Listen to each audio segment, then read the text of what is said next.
Elvis thinks you're a great guy, Red told Sonny, but he figures you cuss too much. Always cussing, saying goddamn and calling everybody a son of a bitch. They both laughed, but as Sonny became closer, much closer, he realized that for Elvis the word son of a bitch held a particularly deep insult. If Priscilla Presley was, as Red points out, one of the two people whom Presley ever loved, then the other was his mother, Gladys Presley.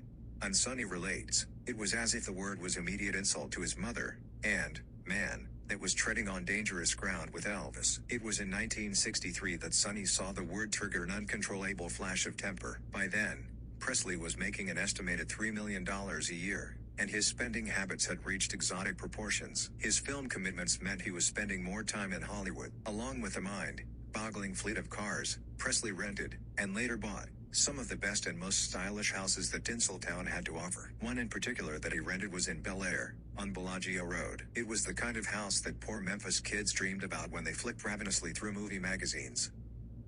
Elvis was particularly generous with his hospitality. His houses were continual halfway stops for his cronies and the ever-faithful band of Southerners who had been dubbed by the press the Memphis Mafia. If he liked you, you were in. And when Elvis liked, there were no half measures. Clothes, parties, Cadillacs were all part of the accoutrements of being a friend. In return, he demanded blind loyalty and a faith that whatever he did was right. On this particular night, one that is indelibly imprinted in Sonny's mind, Elvis held open house. The place was made for fun and games. Apart from its lavish furnishings, there was a special party room that contained every conceivable kind of pinball game. In the center of the room was a large competition-sized pool table. The room was on a lower level. Steps from the games room took you into a gigantic living room. Sonny knew there were going to be a few of the boys around throwing an impromptu party. The final filming for Fun in Acapulco was over, and everybody was winding down. I was at the International House of Pancakes down on the Strip, and I picked up on these two pretty girls. One of the girls later became quite a well-known actress, and the other one, let's call her Judy, which is not her real name, was a sweet little thing. I think she is probably married now, so I don't want to embarrass her by identifying her. Anyway, I took them up to the house, and there is a whole thing going on up there. Depending on what sort of mood he is in, Elvis on one of these nights just might say hello to everybody and go straight to bed. Other nights he wouldn't even come down at all. But if he was looking around for a little action, he would sweet talk some gal for a while and then take her upstairs for some action. On this night, Elvis didn't seem to be doing any of those things. He was pretty tired and seemed a bit agitated. I walked in and gave him a big hello. He wanted me to play pool with him. Now I had these ladies with me, but when Elvis wants you to do something, you do it. So I left these two little gals to all the other vultures up there and started to play pool with Elvis. After a while we started playing four-hand pool with two other guys at the party. Elvis's mood was not being helped by the fact that he was muffing about every second shot. As in all these cases, I got a bit tense, knowing that Elvis can flash in these situations. What made me more worried was the fact that there were a lot of people there. Lots of chicks, and I was scared he would do something in front of them all. Sonny's intuition was shockingly accurate. By this time, little Judy had gotten a bit bored with the party. The man she had come in with, Sonny, seemed too busy playing pool to take any notice of her. She decided to leave. Anyway, Elvis is just about to hit a shot, and little old Judy comes down the steps into the games room. She called to him, I think I'd better be leaving now. Sonny, could you move your car please? It's blocking mine and I can't get out. Sonny replied, yup, hon. Just a minute. Elvis slowly rose from the table where he was about to hit a shot. Sonny, what in the hell does she want? Sonny shrugged. Nothing, boss. She just wants me to move my car so she can get out. That didn't satisfy Elvis. Whoa, there. Hell, man. You're playing pool. Let her get someone else to move the damn car. 99 Judy flushed with embarrassment. She had never met Elvis, although she admired him. And now here he was telling her to go to blazes. Judy replied, look, I'm sorry. I just don't know anyone else here. That's why I asked Sonny. And, Sonny, if you just move it, I'll leave. I'm sorry to bother you. Judy looked like she wanted to jump into a hole somewhere. Elvis Presley's eyes narrowed. He pulled himself upright and his lips curled back. Sonny knew the signs. God damn it. Elvis yelled. God damn it. Didn't you hear what I said? Get someone else to move it. Judy had endured enough embarrassment and she flared in return. Go to hell, you son of a bitch. That did it.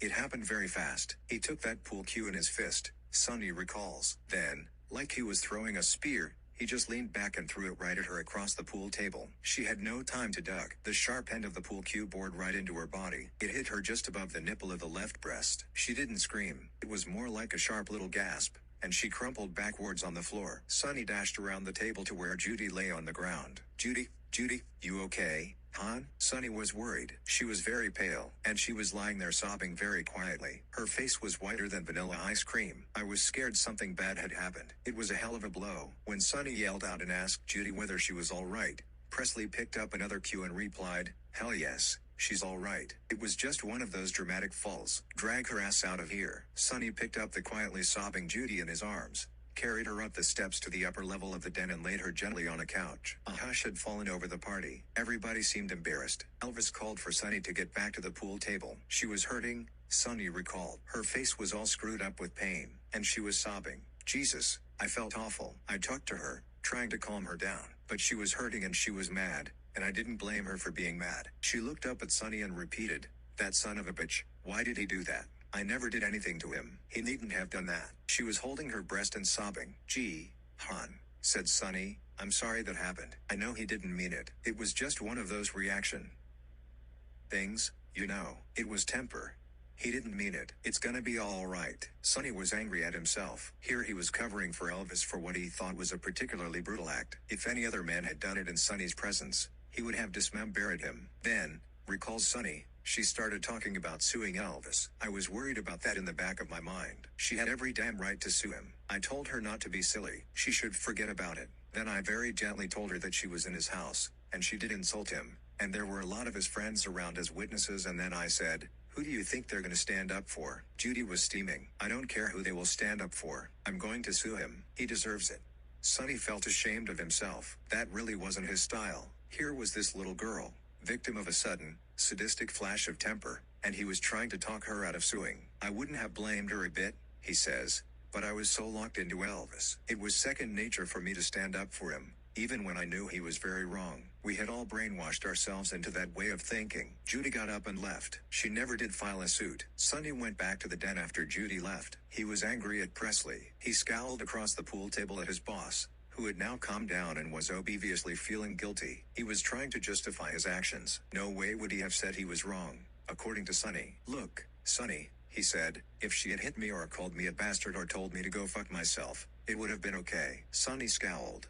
"Hey, man, that little gal is hurting. There was no need to do that. She just wanted me to move the damn car." Elvis was insistent that he had a right to do what he did. Then he said sheepishly, "Well, man, she shouldn't have called me a son of a bitch. That ain't right."